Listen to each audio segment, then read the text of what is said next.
Hey guys, what's going on? Welcome to another quick video with the old mini bike, the RPS Condor. We're going to be doing another little upgrade to it today, and let me show you what that is. So in case you don't know, these are air-cooled engines, and it's a 5-speed. Some of the older Groms were 4-speed. Some of these older Chinese bikes were also 4-speed. And so what happens is when you're doing about 50, 55, well, I can't show you right now, but the RPMs will be really high. And so, you know, that'll wear on the engine quicker, although these engines are pretty durable and they're designed to be air-cooled. The model we're going to be doing today is this little oil cooler. So this will, if I come around here, hopefully you can see, this installs somewhere over here. Let me see if we can get a good shot. And as you can see, it'll get a lot of air from the front, or you can even install it that way if you like. It's really up to you. I'm going to try to do it sideways because as you can see, the exhaust pipe is right there. So that might be generating heat. You don't want it too close to this. And basically what you do is you tap into, this is like the little factory filter. It's like a little basket in here. I don't know if you can see it, but it's down there. So you unplug this and we're going to tap into that. You basically replace a whole mechanism, and what this will do essentially is hopefully bring the temperatures down. I don't know, I've seen anywhere from 3 to 5 degrees, maybe some depending on the speed and obviously the area where you're at. So we'll go through it real quick, but this will tap into that little area I showed you on the other side of the engine, and there's no oil pump or anything like that. It's basically, you know, just driven from pressure that the motor naturally creates. Then we've got these lines, basically the oil lines. One's a feed into it, the other one's going to be the return. And what it'll do is essentially it goes into that little radiator, which I left on the other side. You have more surface area here for air. Got it upside down, as you can see. It'll just, you know, again, cool that oil hopefully a little bit better and prolong the life of the engine, especially because a lot of the roads around here, you're going to be going 50, 55. You know, it's just nobody drives 30, 35 anymore. And most of the roads that I live nearby are, like I said, 55. I mean, people go even faster, but this thing's pretty much capped out at 55, 60. If you do some re-gearing, like change the sprockets in the back, you can get up to, you know, if you do like a 15 front, 32 in the rear, or 34, I forget what the combination is. Some guys get it up to like 65, 70. I'm not really interested in doing that fast on this mini bike, but I do want to prolong the life of it, like I said, and so I'm hoping with this mod we can extend the life of the engine, make it a little bit more reliable for those longer drives, and, you know, hopefully bring the temperatures down a little bit. So everything I've seen, like I said, and I'll link this stuff in the description if you're interested in getting. I got it from Amazon. So this is just a universal kit for these engines, and the whole thing comes in here. The mounting brackets, the oil. This is the little, like, I don't know if it's a filter or catch can, what you call that. This is the tap itself, so this will replace what's in there now. So the first thing you have to do is we're going to drain the oil. Then we're going to tap in here. So we'll go through the steps here. Then this is like the fill kit. They basically tell you to add, I have to find what the measurements are, but the instructions, everything's in there. You're going to add some oil in here. We're going to drain the oil that's in there now, and then we're going to refill everything back up. And it just adds a little bit more oil again, but the most important thing is that this gives you more surface area and a little bit more oil. So again, you'll be able to bring those temperatures down, especially at cruising speeds. Anyhow, let's get right to it. First thing I'm going to do is drain the oil. So I've got my oil catch can, whatever you want to call this drain container, which is pretty full. I need to take that and get it drained. By the way, if you're interested in replacing the stock exhaust, I've got a video on that, so take a look at the previous video. And we're also going to be doing the carburetor. I don't know if I'm going to tackle that in this video, but we do have a new carburetor. Then the factory ones are pretty bad. They leak. They're not adjustable. And so I ordered a nibby from Amazon. I think it's the 26. Again, I'll put the links in the description below. And a lot of guys go with that one. It's more reliable. It's tunable, so you can adjust. You can change the jets, you know, adjust idle and other things that make it more reliable and also give you a little more power for either top end if you want, or low end is really up to you how you want to tune it. But it just gives you some options, right? And again, the reliability is the biggest things. These suffer from vapor lock. There's issues with these with vapor lock. There's leaks. The bowls on these tend to leak. Again, you don't have to do them. These problems may or may not present themselves. They may not happen till, you know, way down the line when you've got, you know, several thousand miles on them. I only have 40, 50 miles, so we're hopefully far away from that. But that's the whole point of this series. I want to just go through and do the reliability mods on these and make them, you know, more reliable, make the bike more reliable and safer for me to ride, safer for those around me. So anyhow, let's get to it. Let's go ahead and begin draining the oil, and then we'll start installing the parts. All right, so we are draining the oil. It's pretty simple. You just got a little bolt at the very bottom. I don't know if you can see it, but it's this guy right here. I used an 11/16. I don't know what that translates to, a 14 maybe, something like that. Anyways, it's still draining. I've got to sort of hold it a little bit so that we get most of that fluid out. And then once we drain all the oil, I'm going to take that little chrome cap that you guys see right there. That's got a spring and stuff, so be careful when you do take that off. I apologize if it's a little dark in here, but it's rainy outside, so I don't have a whole lot of light. I'm in the garage. Anyways, let's let that drain. And then I'll show you guys once I remove the oil cover here what that looks like. All right, guys, so now we have to remove the little factory filter, whatever that is. It is a 24-inch, and remember, righty-tighty, lefty-loosey. So we'll just have to get that out. So I'm going to go ahead and remove that. This is probably going to shoot out, so you got to be careful because it does have, I don't know if you can see, there is a spring in there. So just be careful when you take it out.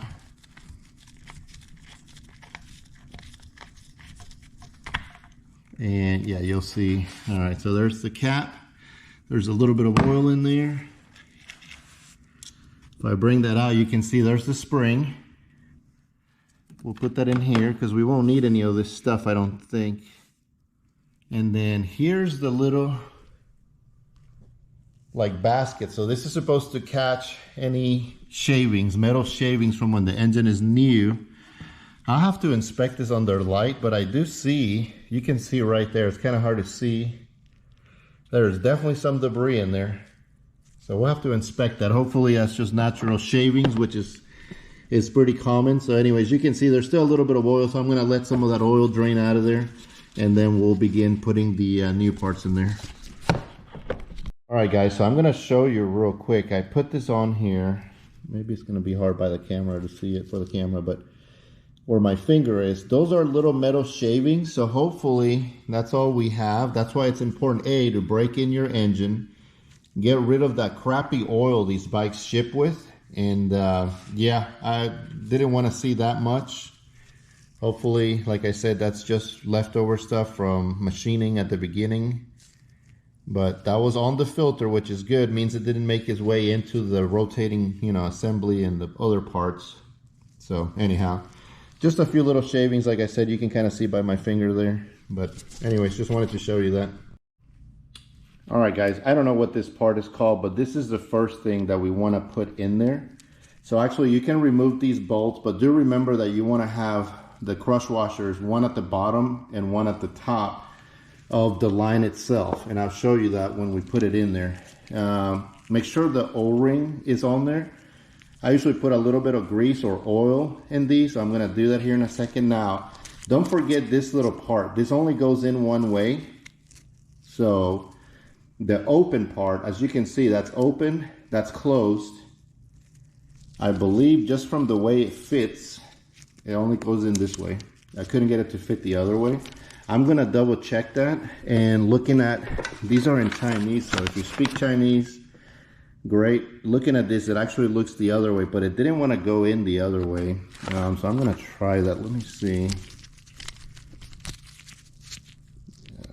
Yeah, see this? When I try to do it this way, it's struggling. Where the other way, it goes in pretty naturally. So I don't know. What do you guys think? Let me know in the comments below. If I did this wrong, we're going to be out of motor. If I do it correctly, probably not. But I'll double check the video. There is a video out there that somebody else created. By the way, the kit that I got, some of the kits out there do not give you this little tool because there's nowhere for you to grab this to make it tight against the motor. And you can see the two little holes right there. Obviously, you have to remove these little banjo bolts, whatever they're called. I forget the name of these. I think they're banjo bolts. Anyways, that's where this little tool fits into the holes right here.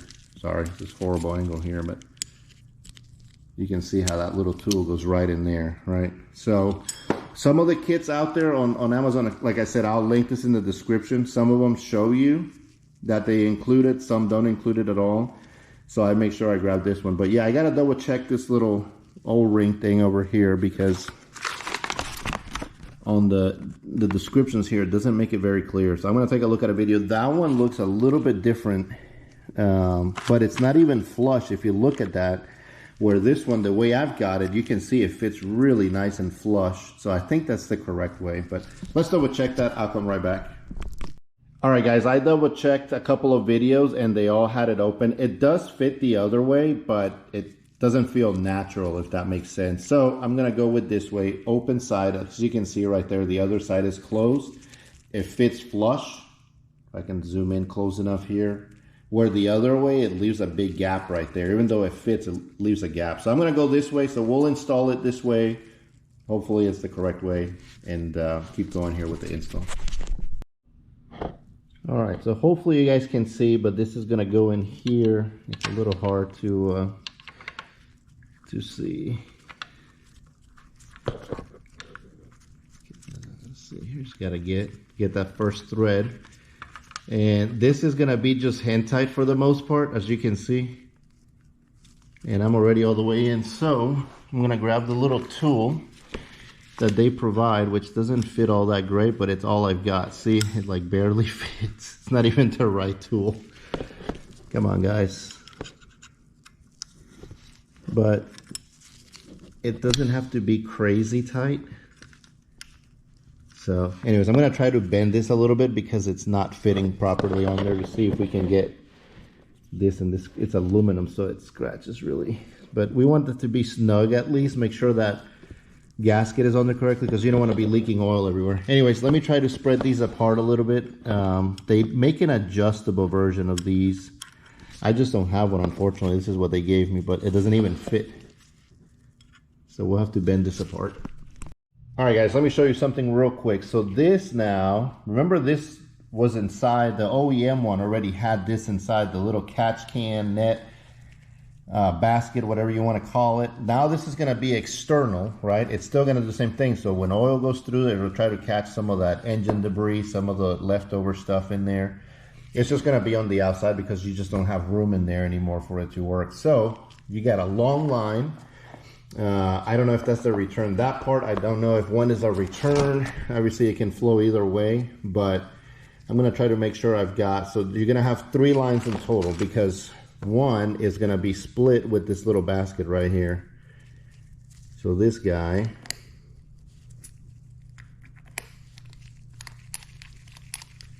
and you're going to plug one, you're going to tap one line in there and one line over here. And I think these also have washers. There's some extra washers in there in the kit. So just make sure you put those washers in there and everything has a washer just to make sure you don't have any oil leaks. So let's go ahead and start assembling that. I'm going to find a good mounting spot for the oil cooler itself up here somewhere. I think right by the horn.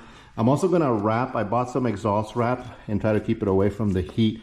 It's designed already to work with all that. As you can see, this runs right next to the engine anyways, right? So, but again, you're going to have more surface area for cooling. So let's go and do that. All right, guys, so I was able to bend these apart just a hair. Didn't need to do it a whole lot. Now they fit perfectly. And again, you don't want to over tighten this at all. The metals on this case are very soft, but just want it to be tight enough to where it's not going to leak oil, for one, because that's another thing you don't want. And don't want to strip it either. So, all right, I think that's as tight as it can go. I don't think it's going to go anywhere. Hopefully I leave enough room for the lines and everything to run in there. So anyhow, let's put the banjo bolts. Again, make sure these, you can see they have a little gasket on them, and you want that gasket towards the line itself. So if I back up over here, when you put it in there, you're gonna put one of those crush washers, and then the second one. But pay attention to the little, it's hard to see, but there is a little black gasket. It's on both sides, but sometimes one side looks better than the other, so I try to align it where it's a little bit better. Also, I drew a line so that I know where the oil flow goes, and try to align that with the hole on the inside of the hose as well, if you can see in there. So just mark the screw with a Sharpie or something, and then I'm going to try to align it so again it flows a little bit better. It's their design, as you guys know, even if they're not aligned, it's going to work. There's enough space in there for the oil, but I feel like if they're aligned really well. If I'm wrong, let me know in the comments, please. I could be wrong, but who knows. Hey guys, so we have assembled this little external filter with the two lines. As you can see, they give you two lines for that. Make sure you install the washer. That's going to be a 13 or a half for the little nut and cap right there, and then this is the other line, which is just by itself. So again, those are split. Make sure you put the washers in there. The next thing I'm working on is the actual mount. So I think we've got a great spot here. I want to leave room, make sure I don't poke into the engine, but that seems to work. Also, I've got the clutch cable right here, so I'm going to drive the bolt in between so I don't put any pressure on there.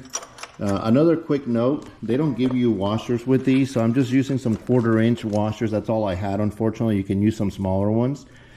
I would recommend some, if you've got Loctite, not the red one, but the blue one, just to prevent these little, there's a lot of vibration from these little engines, and this stuff can come loose really easily, or a nylon locking nut. I'm probably going to replace those later on. Just for the install in today's video, I'm going to use that. Alright guys, so let me show you real quick. I've got the mount up there. I went around the clutch cable. I still don't know if that's, I just feel like it would have been really tight if you look in there, and I don't want to either pinch it or something. So I went on the outside. I make sure I still have enough range of motion when I move the steering wheel. No issues there whatsoever. And this is going to be a 10. So it's like a 10 little bolt right here. And of course you got to hold the wrench in the back to make sure that's tight. So that's the little mount for the oil cooler. And then we're going to put the oil cooler in here. As you can see, let me back out a little bit. And I'm going to align it, of course, make sure it aligns great. And you can see we're going to get a lot of airflow right there, because that's right at the very front. And air is passing through there pretty quickly, especially at 55, 60 miles per hour. You get a lot of cooling, extra cooling there. It does block a little bit of the engine back there. That's why I'm trying to put it a little bit higher. But there is a part of the frame right there. That's as high as I can go if you look. Unless I get a bigger, because that's kind of like a square and it's really bright. So the bracket they provide does not allow you to go any higher. So that's as high as I can go with that one. But maybe in the future I'll make my own or buy one. They sell some of these, you know, for other types of stuff at the hardware store. So I can find something similar to move it up higher, so I'm not restricting. But there's still plenty of air that's going to pass through all this stuff. Again, air passes through that anyway. So it's like a car where you've got the AC radiator, you've got, you know, oil coolers, you've got transmission coolers, all of them. There's plenty of air passing through there. So anyhow, that's what that looks like. So we're going to tighten that up, align it, and then we're going to mount the little oil cooler. All right, guys, let me give you a quick update here on what this looks like. So you can see where the mount goes. Still perfect right there, still protected by the fender, so there shouldn't be too many rocks kicking up in there. Here's a little front view so you guys can see it. And you just have to kind of align it too. So what I did is I just measured the distance from here to the little bar right there on both sides. It's as accurate as I can get it on there. But that's what it looks like right there. Again, I'm going to try to get a bigger bracket, see if I can go a little bit higher. And again, you have to be careful with the forks too. There's only so much you can do. But that way I'm not blocking too much of the engine airflow. And then now we just have to run the lines. So these are going to be the lines. I'm going to route them probably through the frame. They are kind of long. Again, this is a universal Amazon special. So A little bit longer than I would like, but that's all we've got to work with. So we'll make it work. We'll wrap them around, do something funky there, maybe through the bar right here for the fairings, and see how that looks. All right, guys, so we've got the oil cooler mounted. Don't forget, you need to add about 125 milliliters, I think, that fit in there. Anyways, it's hard to tell from the Chinese instructions. I don't read the language, unfortunately. And what I'm gonna do is try to fill it as high as it goes and see if, until I see a little bit of it at the top, but it says about 120 milliliter for most of the videos that I've watched. And then of course you gotta add engine oil back in there. So I am using 1040 because I'm still breaking in the engine. Some people like 1030 motorcycle. Just whatever you do, make sure you use one that has, what is it called? For wet clutches. So if you can see right there, I'm using Valvoline Ultimate Wet Clutch because that's how you also, remember, that's also providing lubrication for the clutch itself. So, all right, guys, so take a quick look some of the progress that we've made here. Hopefully you can see it. So you can see how the alignment of the hoses, by the way, you've got this longer metal, and I couldn't quite, that's why I mark it. I could get the first one aligned perfectly. Again, these are designed to work either way, but it gives me an idea where the orientation is. The first one went in and I was able to align it perfectly. Now we just got to route these lines to the top and we should be good to go, but you can see how it goes. Remember this long metal, that's the way you want it to go. Here's the little basket. Again, some people will invert it to where the basket is going that way. Either way, it's going to catch something, in my opinion. Nothing's going to get through there, so it's just up to you how you want to do it. But yeah, that's it. So let's keep going. Now we just have to route the lines up here.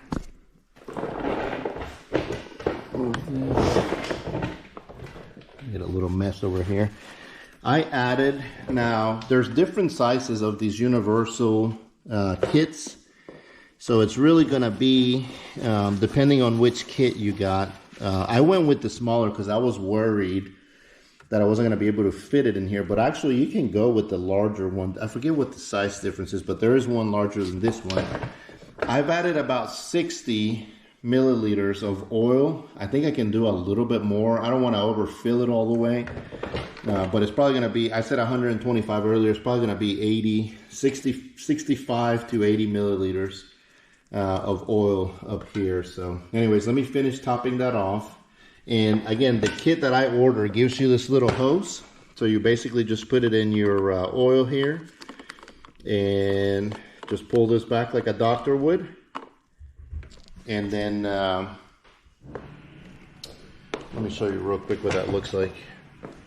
So we'll take this and I just filled it up. You can see 20 mils right there. And again, I think this is too much. I already have 60 in there.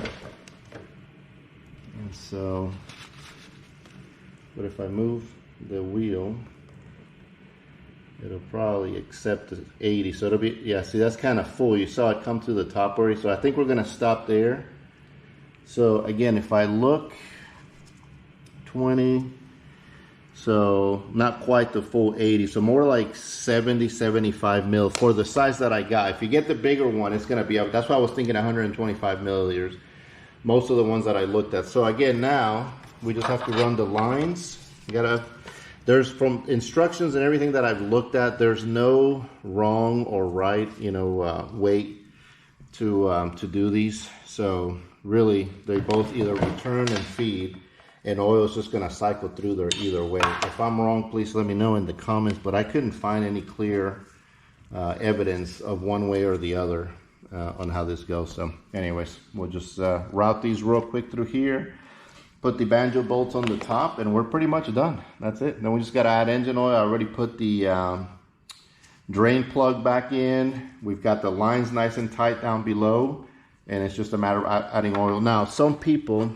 will also add oil. Instructions actually say to feed this in here and add oil to the lines, but I'm gonna skip that part. I guess it's probably to avoid any air bubbles or anything like that. So, but maybe we'll add a little bit in there, but I don't want to drip everywhere yet, so I think I may hold off on that. All right, guys, so real quick, I want to show you, we've got the banjo bolts in there. Don't forget the washers, one at the bottom, one at the top. That's an 18 millimeter, 18 mil, God, I can't even speak. Do it by hand first. And again, these are not like the highest quality kits. This was like 40, 50 bucks, I think. Again, I'll link the description. I can't remember off the top of my head. And I forgot to mark the banjo bolt on these, so just gonna get it. It doesn't have to be crazy tight, but again, you just don't want to leak oil anywhere. And we're almost there to the bottom. But yeah, that's pretty much it. And then I just gotta zip tie those lines down there, get them out of the way. This is aluminum, so I don't want to, and it's moving as you can see. I don't want to over tighten, but that should be plenty good right there. And that's it. So. All right, guys, so here is the final product. The lines are not as perfect as I would have liked them. So I just zip tied them right there, as you can see. Look from the bottom how that comes up. Connected to each one. So I've got the return on the right hand side looking from the front of the bike, and then I've got the hot side coming up here. I think that's how they are anyways. There's no cold or hot side. Remember, there's no oil pump in here. This is all driven by pressure, I think, just the pressure generated from the pistons going up and down and all that stuff. I think that's how it works anyways. There might be a little, pump in there. I'm not sure. I didn't see anything on there, but oil is going to flow in there, go through here, cool down, and then go back in there, hopefully a little bit cooler than it came in.